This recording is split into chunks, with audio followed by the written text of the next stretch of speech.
সবাইকে নমস্কার বন্ধুরা। তো ফাইনালি আমরা চলে এসেছি নাগপুরে এসে অনেক কিছু শুনতে পাচ্ছি। তো যে দাঙ্গা ভাষা হয়েছে, অনেক হয়েছে। তো এবার আরেকটা সবাইকে সাবধান করি, যারা নাগপুর থেকে আছে তাদেরকে সাবধান করে দিই যে তোমরা যদি ঘর থেকে বেরো বা ঘুরতে যাওয়ার খুব সাবধানে যাবে, কারণ রাস্তায় এখন নাগপুরে অনেক দাঙ্গা ভাষা হচ্ছে। তো আর এটাও বলে দিই, আমি এখন আছি আমি আমার দোকানের কাজে। তো যারা দেখতে আমি কী কাজ করি বা কোথায় থাকি কোথায় থাকি ঘর, সেটাও দেখাবো আপনাদের। এমনি আমি কোথায় কাজ করি বা কী কাজ করি বা কিসের কাজ করি জানার জন্য আমার কমেন্ট করে নিচ্ছে। আর আমি আগের ব্লগগুলো জানতে পারলাম না কি, আমি আগে ট্রেনে একটু ঝামেলা হলো, তাই জন্য আমি একটু কী বলবো প্রবলেম হয়েছে, তাই জন্য ট্রেনে তোমার ব্লগের রিপোর্ট দিতে পারলাম না। ট্রেনে বলতে পারলে ট্রেনেও শুরু গেল, আমি হাওড়াটা তোমার রিপোর্ট দিতে পারলাম না।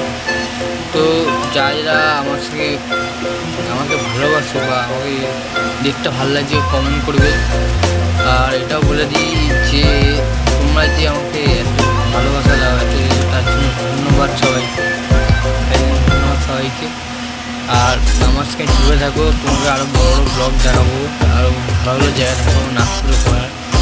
তোমরা এসে মজা করবে ঘোরা, আমার সঙ্গে বলবো পরে, ঠিক আছে? আমার বন্ধুদেরকে ধন্যবাদ আমাকে সাবস্ক্রাইব করার জন্য, লাইক করার জন্য। তো আমরা বলতে চাই এখন যে তোমরা কমেন্টে জানাবে যা আমার ব্লগ দেখতে পছন্দ ভালো লাগছে বা পছন্দ হয়েছে ভালো লাগছে, কমেন্ট করে নিচ্ছে, ঠিক আছে? তো আজকের জন্য এইখানেই আমার ব্লগ শেষ। থ্যাংক ইউ আমার ব্লগ দেখার জন্য, ধন্যবাদ। Please share, like, comment, subscribe করে যাবে। সবার কমেন্ট আমি করি, ঠিক আছে? লাইক, শেয়ার, কমেন্ট করে যাবে প্লিজ, ধন্যবাদ। প্লিজ সাবস্ক্রাইব, লাইক, কমেন্ট করে যাচ্ছে, আবার বলছি আমাকে কমেন্ট করবে, আমি যাও যতটা পারবো হেল্প করবো আপনাদের। ধন্যবাদ আমার বন্ধুরা বা আমার সাবস্ক্রাইবার যারা আমাকে সাবস্ক্রাইব করবে, তাদের জন্য ধন্যবাদ। আমার সঙ্গে জুড়ে থেকো আর আমাকে ভালোবাসা দাও, আমারও ভালোবাসা দিচ্ছি অনেক, ধন্যবাদ।